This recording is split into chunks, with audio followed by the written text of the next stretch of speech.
Muchas gracias por la invitación. De verdad para mí es un gusto poder y un privilegio también compartir con distintos hermanos, con jóvenes también de las iglesias cristianas, el mensaje de la palabra de Dios. Sobre todo si son mensajes que lo que buscan es incentivarnos, estimularnos a la piedad, a las buenas obras, al amor, a seguir a Jesucristo de cerca, ser sus discípulos. eh, y como dice la palabra de Dios, crecer en la gracia y en el conocimiento de Dios. Le voy a invitar a leer un evangelio que he estado estudiando en las últimas semanas. Algunos pasajes de ese evangelio, el evangelio de Mateo, en el capítulo 1. Mateo capítulo 1.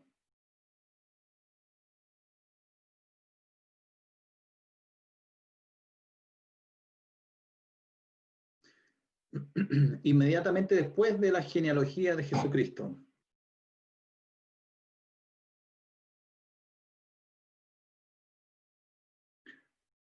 Versículo 18.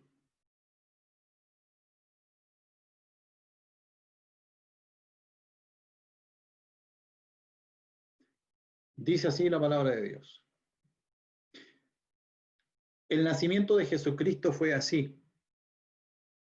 Estando desposada María, su madre, con José, antes que se juntasen, se halló que había concebido del Espíritu Santo. José, su marido, como era justo y no quería infamarla, quiso dejarla secretamente. Y pensando él en esto, he aquí un ángel del Señor le apareció en sueños y le dijo: José, hijo de David, no temas recibir a María, tu mujer, porque lo que en ella es engendrado del Espíritu Santo es, y dará a luz un hijo, y llamarás su nombre Jesús, porque él salvará a su pueblo de sus pecados. Todo esto aconteció para que se cumpliese lo dicho por el Señor por medio del profeta, cuando dijo: He aquí, una virgen concebirá y dará a luz un hijo, y llamarás su nombre Emmanuel, que traducido es Dios con nosotros. Y despertando José del sueño, hizo como el ángel del Señor le había mandado, y recibió a su mujer, pero no la conoció hasta que dio a luz a su hijo primogénito, y le puso por nombre Jesús. Vamos a orar antes de continuar. Pidamos al Señor su dirección en la palabra. Amado Dios, queremos alabar tu nombre en esta tarde, darte gracias porque nos permites apartar unos minutos de nuestro tiempo para buscar ser edificados, para buscar que tu Santo Espíritu influya en nuestro entendimiento y buscar también que nuestro corazón y nuestros afectos sean estimulados hacia ti. Permite, Señor, que podamos estar atentos, concentrados, dispuestos, con nuestro espíritu inquieto por ti, Señor, y con nuestros corazones receptivos para entender la intención de tu Espíritu Santo en nuestras vidas. Dirige este tiempo, Señor, te alabamos y te damos gracias en el nombre del Señor Jesús. Amén. Pues bien, hoy día quiero que podamos compartir un poco acerca de este pasaje muy famoso, eh, poniendo especial atención en los comprometidos y sus esperanzas. José y María estaban en una etapa especial de sus vidas. En las costumbres antiguas existían tres etapas para llegar al matrimonio: el compromiso, el desposorio, que es donde estaban José y María, y el matrimonio. El desposorio era como la etapa final, donde lo único no permitido era la unión física de la pareja, pero en términos formales ya eran un matrimonio propiamente tal, a tal punto que si ellos querían separarse, no era como un pololeo o un noviazgo, debía existir una carta de divorcio de por medio. Pero José y María no estaban para nada pensando en cartas de divorcio ni nada por el estilo. No estaban en eso. Ellos estaban encaminándose hacia las bodas. Estarían plenamente enamorados y con todas las ilusiones que podemos imaginarnos los que hemos pasado por esa etapa. Preparativos de boda, el vestido de la novia, el lugar del matrimonio propiamente tal, los invitados, la fiesta de bodas. A lo mejor ya estarían pensando en dónde van a vivir. De estos y tal vez muchos temas más estarían conversando José y María, con la ilusión en el alma y en el corazón, siendo ellos no cualquier pareja, siendo ellos piadosos delante de Dios, es decir, teniendo en sus corazones el peso por la fidelidad a Dios, ambos. Y también estarían involucrando a Dios en todo este proceso. Es una suposición bastante posible, puesto que eran piadosos ambos. Es posible que en esta etapa hayan hablado hasta de futuros hijos. ¿Cuántos hijos vamos a tener si Dios nos los concede? Y hayan estado desde ya orando a Dios por este y otros motivos centrales en su vida de casado, que ya pronto comenzaba. Este ejemplo me hace recordar mucho otro ejemplo también bíblico, que es el caso de Isaac y Rebeca. Cuando le buscan esposa a Isaac, la providencia divina para proveerle compañera a este hombre, con la cual Dios cumpliría su propósito en ellos. Dios había hecho promesas a Abraham, confirmadas a Isaac, y sin lugar a dudas, el matrimonio de un hombre de Dios es tan importante como el hombre de Dios mismo. Dios lo sabía, Abraham lo sabía, y tanto Dios como Abraham ordenaron las acciones y eventos para que Isaac tuviera una compañera de vida a la altura de los propósitos de Dios. Y por tanto, en lo que dependía de Abraham, él le dio la mayor de las seriedades posibles a la búsqueda de una esposa, de una compañera de vida. Probablemente Abraham ya era muy viejo para realizar grandes viajes, pero él encargó a su siervo de mayor confianza esta labor y le hizo jurar de una manera muy singular, poniendo la mano bajo su muslo. Los que les gusta un poco la historia o el entendimiento de las costumbres antiguas podrán escarbar un poquito y entender que esa forma de juramentar era la forma más comprometida, más personal que podía existir en la antigüedad. Poner la mano bajo el muslo explicaba la seriedad de lo que estaba ocurriendo allí como compromiso. Por lo que, para mí, aquí en este ejemplo de José y María, hay una primera enseñanza o lineamiento o algo que nos llega al corazón, a nuestro entendimiento, que así como María y José tuvieron una interrupción en el proceso normal de su noviazgo, de su desposorio, de su matrimonio, pero esa interrupción tenía que ver con los propósitos de Dios. Podemos pensar y recordar lo que dice las Escrituras en el Nuevo Testamento, que dice que a los que aman a Dios, todas las cosas les ayudan a bien. Esto es, a los que conforme a sus propósitos son llamados. No hay acontecimiento en la vida de un creyente, de un hijo de Dios, que esté desalineado con el propósito de Dios en su vida. En especial, si tu alma está ligada al amor de Dios. Si ahí en tu corazón, en tu entendimiento, en tus afectos, estás unido, está ligado tu corazón al amor de Dios. Hay un propósito, que es el propósito de Dios en tu vida. A veces no se conoce bien ese propósito. Si a uno le preguntan, oye, ¿cuál es el propósito de Dios para tu vida? A veces no se conoce bien. A veces no se entiende bien ese propósito. Pero se conoce el marco general. Se conocen las líneas generales de lo que Dios quiere en tu vida. Sus promesas.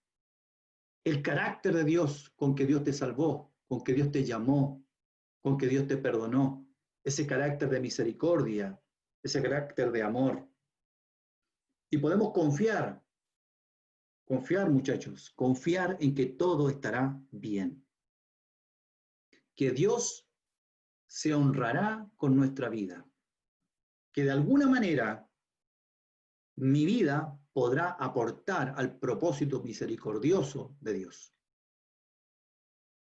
Lo importante es conocerle a Él. Lo importante es nutrirse de Dios. Lo importante es conocer su carácter. Lo importante es conocer sus promesas y sus deseos y sus anhelos. Pero saben que aquí en la vida de José y María, que acabamos de leer, hay un conflicto que creo que es importante aprender de él. Hay un conflicto. El conflicto es este. Se halló que había concebido del Espíritu Santo. Pero el conflicto es este, porque declara además que José quiso dejarla. Ahí hay como un cortocircuito. Algo pasó. Justo antes de que el ángel se revelara en sueños a José. Antes de ese evento había un cortocircuito en el entendimiento de José, de lo que estaba sucediendo. Conflictos, porque era un embarazo aparentemente en infidelidad. Aparentemente en infidelidad. Además, un embarazo de tu novia, pero de un hijo que no es tuyo. Conflicto.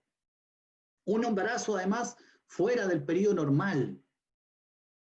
Es decir, en qué momento del compromiso, cercano a la boda, mucho antes de la boda, una semana antes de la boda. ¿Cuándo es que explotó esta noticia? Que finalmente sabemos que era una noticia maravillosa, extraordinaria, pero mientras no estuviera la revelación del ángel en el corazón de José, esto era como una especie de acertijo, un conflicto tremendo en el corazón probablemente de José. Entonces la pregunta que me hago y que les invito a hacerse es, ¿cuál era la verdadera disposición en el alma de José justo antes de recibir la revelación en sueño del ángel? ¿Cómo estaría su corazón? ¿Estaría con gozo? ¿Estaría inquieto? ¿Estaría confundido? ¿Estaría lleno de preguntas sin respuestas? ¿Qué es lo que pasaría en su vida en esos minutos u horas? Tampoco sabemos cuánto tiempo pasó. Así que no sabemos cuánto tiempo estuvo en esta incertidumbre José. Lo mismo podemos preguntarnos de la disposición del corazón de María. Sin contar con la revelación que debía tener José, María, la única versión que podía revelar era la que recibió ella misma del ángel, pero no tenía nada más que sus propias palabras para avalarlo. Más adelante en el Evangelio de Juan, declara que este conflicto asociado a su gestación es algo con lo que José y María murieron. Este conflicto que dejaba la estela respecto a las condiciones bajo las cuales este niño Jesús nació, no aclarada completamente ante la opinión pública. ¿Por qué? También me pregunto, ¿por qué Dios decide hacer todo lo relacionado a la encarnación de su Hijo con esta aparente inconsistencia moral? ¿Por qué? ¿Por qué Dios decide realizar la encarnación a través de un ser humano y no simplemente lo hizo de manera directa, como por ejemplo, como creó a Adán del polvo de la tierra y sopló el espíritu en él? ¿Por qué?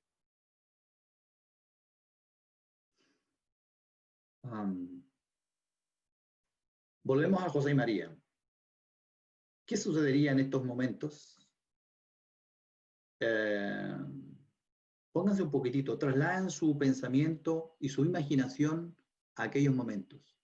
María está en desposorio con José, es decir, son prácticamente un matrimonio, que le falta simplemente la autorización formal para consumar su matrimonio. Y María recibe esta revelación de parte de Dios de manera directa, por decirlo así, que ya sabemos cómo María se enteró, cuál fue su test de embarazo. El test de embarazo de María fue el ángel Gabriel. A través del ángel Gabriel, pero fue un test de embarazo anticipado. Concebirás. No sabemos luego de eso el orden de los acontecimientos. ¿Cuánto tiempo de desposorio tenían cuando María recibió esta revelación especial de parte de Dios? ¿Cuánto tiempo tenían de desposorio? Dicen los historiadores que los desposorios, los tiempos típicos duraban 1 año. Dicen que más o menos ese era el tiempo del desposorio. Entonces la pregunta es, ¿sería el principio del desposorio que ocurrió esto? ¿Al final, cuando ya faltaban días o semanas para la fiesta de boda o para el matrimonio propiamente tal? Y luego la otra pregunta, luego que María supo por Gabriel. ¿Cuánto tiempo pasó para estar embarazada efectivamente? Porque el ángel le dijo, concebirás. ¿Fue inmediato? ¿Cuánto tiempo después supo José? Entre que María recibió la revelación del ángel y José se enteró, no por el sueño, sino porque se halló que había concebido, dice el texto. ¿Cuánto tiempo después? ¿Fue antes o fue después de visitar a Elizabeth, que María visitara a Elizabeth? Y pregunta, ¿cómo José se enteró de todo esto? Disculpe que le haga tantas preguntas, pero me interesa que nos traslademos a la historia, que nos traslademos al momento, que tratemos de poner un poco los zapatos de José y de María. ¿Cómo que José supo que María, su comprometida, estaba embarazada? Fue María quien lo llamó y le dijo directamente, José, tengo que hablar contigo. O se enteró por rumores. Da la impresión que el texto dice, se halló que había concebido, que estaba encinta. Aparentemente fue sorpresivo para José. Me aventuro a suponer que fue María quien se lo comentó. Por el carácter piadoso de ambos, yo creo que fue ella quien le dijo. Pero entonces ahí me pregunto, ¿cómo que se lo dijo? ¿Iría en compañía de alguien a decírselo o solo los dos? ¿Cómo se imaginan ustedes que se dio esa conversación? José, tengo que hablar contigo. Mira, José, estoy encinta.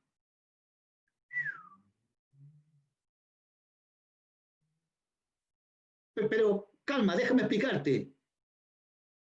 Déjame que te diga antes, porque esto no es cualquier cosa. No te he engañado, José. Imagínense esa conversación.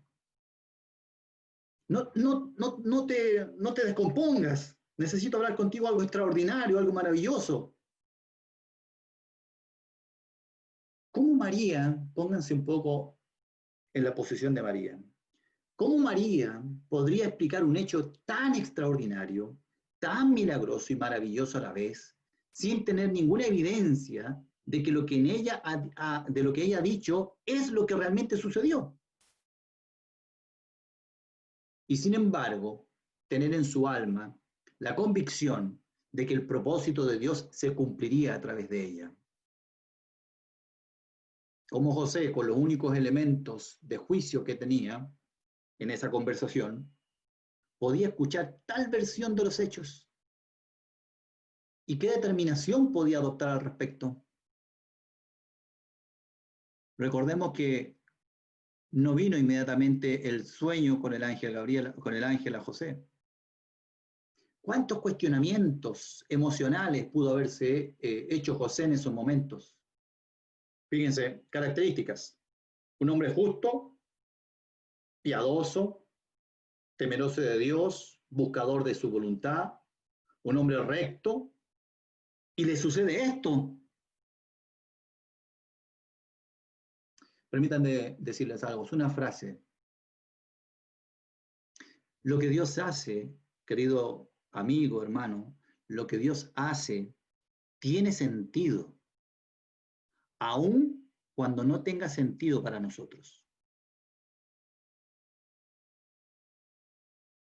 Lo que Dios hace tiene sentido, aun cuando no tenga sentido para tu corazón afligido. Me hace pensar en ese versículo de Isaías que nos dice que mis pensamientos, dice Dios, no son vuestros pensamientos, ni mis caminos son tus caminos. Y a veces nos ponemos a dar explicaciones a cosas que suceden en nuestro entorno, en nuestra vida, o en la vida de alguien cercano, de alguien querido, situaciones que pasan en la vida de esa persona y nosotros pretendemos explicarlas, dándole una explicación como si nosotros fuéramos la voz autoritativa de Dios. Hace poquito leía en la prensa norteamericana que había pasado un tremendo huracán por una zona de Texas y habían estado todos muy asustados, pero finalmente el huracán tocó tierra y alcanzó a destruir unas pocas casas nomás, pero la particularidad que decía era que lo que realmente destruyó y dejó, no dejó ni los cimientos, fue el local de reuniones de una iglesia. Y de ahí como que es como si el huracán se hubiera ensañado con esa propiedad y de ahí de vuelta al mar. Yo imagino mucho dándole alguna explicación a ese fenómeno. Es que esa iglesia, seguramente, probablemente, el castigo de, y procurando dar explicaciones que Dios no ha dado. Dios no explica todos sus hechos. Y lo que explica, no los explica en el tiempo en que nosotros queremos que sean explicados. José no obtuvo una explicación de lo sucedido en el acto, en el momento en que él necesitaba saber qué estaba pasando. Tuvo que pasar un tiempo. Tuvo que tener todo ese caldo de cabeza en su cabeza. ¿Cuál debe ser nuestra actitud frente a la vida? Primero, siendo jóvenes, debemos dar la mayor de las importancias a la decisión del noviazgo y matrimonio. José y María sí lo hicieron. La mayor de las importancias y seriedades a este asunto. Porque sin lugar a dudas, si el matrimonio es parte del plan de Dios para tu vida, es parte fundamental del plan de Dios para tu vida. Segundo, considerando los propósitos de Dios, ¿cómo debemos enfrentarlos? Uno, con humildad. No pretender explicar los actos de Dios que Él no nos ha explicado. No pretender explicarlos. Segundo, temor de Dios. Dejar en sus manos las razones de sus obras. Tercero, no encasillar a Dios en el modelo que yo tengo de Dios. Esto se nota, es muy común en nosotros los cristianos, se nota con las típicas declaraciones, así como, por ejemplo, estas, ¿cómo se debe servir a Dios? O ¿cómo se debe adorar a Dios? O ¿cómo se debe seguir a Dios?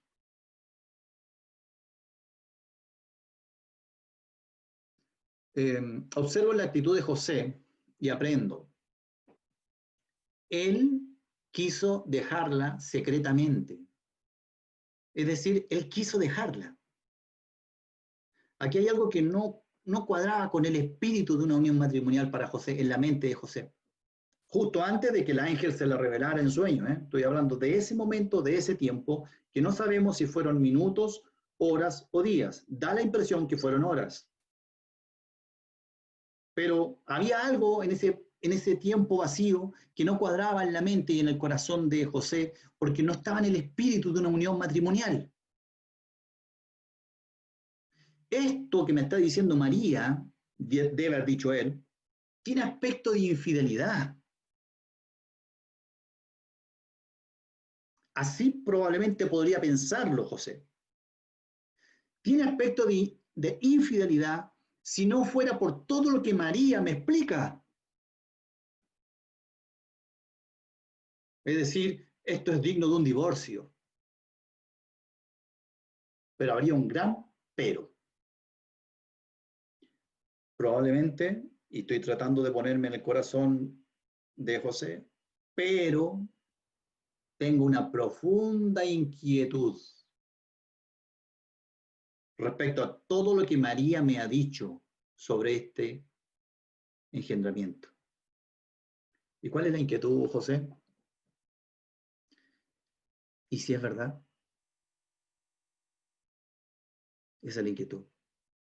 ¿Y si es verdad lo que me dice María? Si es verdad, ¿tengo derecho y justicia en repudiarla públicamente? Y si es verdad y yo la repudio, ¿acaso no la estoy difamando? Porque en ese caso, en el caso de que sea verdad lo que María me está diciendo, en realidad esto no es un adulterio ni de cerca. No se trata de un engaño marital, sino de una intervención divina, sobrenatural y extraordinaria en la vida de una persona. Si lo que María me dice es verdad, entonces denunciarla sería infamarla. Y él era justo y no estaba dispuesto a andar infamando a nadie. Él no quería infamarla. Fíjense que José tomó justo antes de la revelación del ángel en sueños, él tomó la decisión prudente, la decisión piadosa, temerosa de Dios. No tomó la decisión aprendida de manual. Y sin abrir la boca, ¿cuántas veces, me pregunto yo simplemente abro la boca? Sin abrir la boca para juzgar situaciones que parecen raras, decidió dejarla secretamente. Muchas veces no entendía qué significaba dejarla secretamente. Bueno, el secretamente lo entiendo, porque no quería infamarla.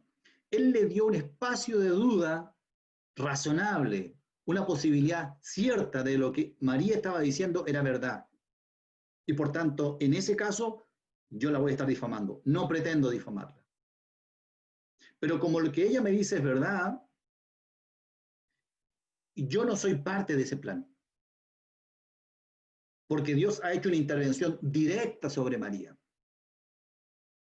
Y por tanto, yo tengo que liberarla de este compromiso para que María pueda libremente dedicarse a los propósitos de Dios.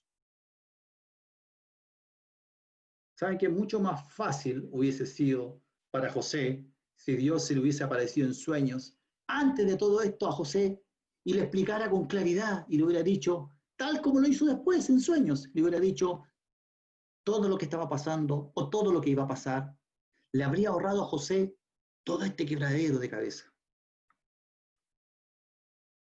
Pero ¿saben qué? Dios tenía un propósito también con José.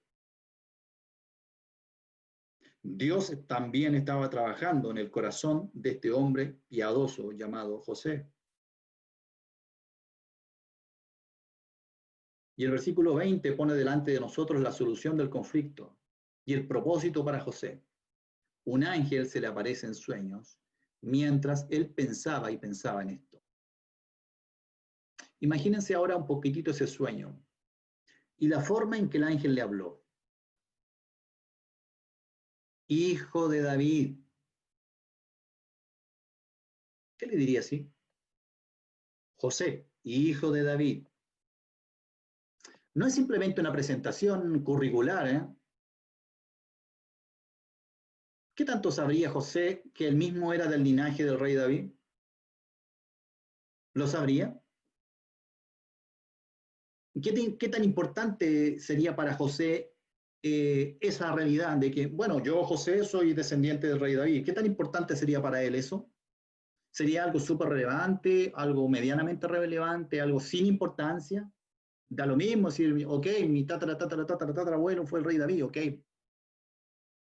¿O era algo realmente importante? Yo creo que para José no solamente lo sabía, sino que era algo muy importante. Primero, porque para todo judío piadoso es importante el linaje. Para un judío piadoso. No digo que los linajes tengan que ser tremendamente importantes, ¿eh?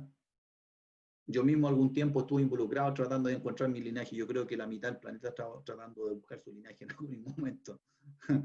Pero no digo que tenga que ser así importante, pero para un judío era fundamental, un judío piadoso. ¿Por qué? Porque todas las promesas que Dios le dio a Israel estaban fundamentadas en el linaje de David y en el linaje de Abraham. Así que un judío piadoso que estaba esperando el cumplimiento de esas promesas estaba siempre pendiente de ese linaje. Todas las promesas de Dios las hizo a Israel a una simiente proveniente de un linaje. Y fíjense que José también escogió para casarse a una mujer también de ese mismo linaje, María. Entonces, ¿por qué el ángel le diría así, José, hijo de David? Yo creo que el ángel le estaba indicando con eso lo que se viene. José, vengo a hablarte de algo que tiene que ver con el cumplimiento de las promesas de Dios. Sí, tú estás metido en el propósito, tú estás metido en esto que está comenzando a suceder. Pero enseguida le habla, fíjense que enseguida el ángel le habla al corazón, ya no solamente a su entendimiento, al corazón y a sus emociones. Le dice, no temas, no temas. Y muchas veces creemos que Dios se preocupa de otras cosas. ¿Qué es el temor? Es lo opuesto a la confianza. No tendrás temor de malas noticias, dice la Escritura. Su corazón estará firme y confiado en Jehová. La revelación del ángel es en primer lugar una invitación de Dios a confiar en él. ¿Y es que acaso no se trata de eso en gran manera la vida cristiana? Un llamado directo de Dios a tu corazón y a tu entendimiento que te dice, hey, confía en mí. Confía en mí que mis planes, que mis propósitos, que mi voluntad es extremadamente lo mejor para tu vida. Confía en mí. No des vuelta, que tu corazón no está en incertidumbre. Confía en mí. Y hoy día los jóvenes necesitan recordar siempre esas palabras. En Juan capítulo 14, el Señor Jesucristo le dice a sus discípulos que deben confiar, que no deben estar en temor. Y fíjense que, y ya con esto cierro, el ángel le dice, no temas recibir a María. Y es tan explícito el ángel, le dice, tu mujer.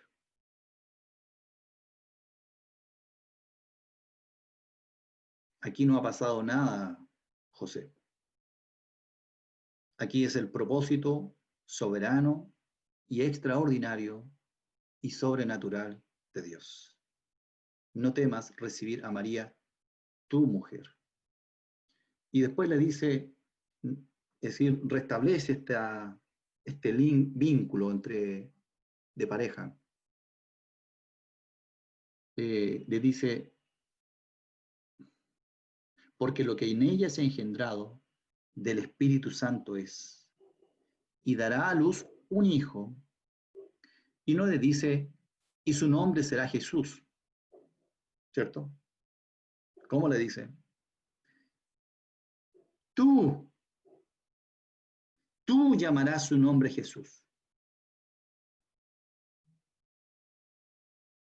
Es decir, tú eres parte del plan y los propósitos de Dios.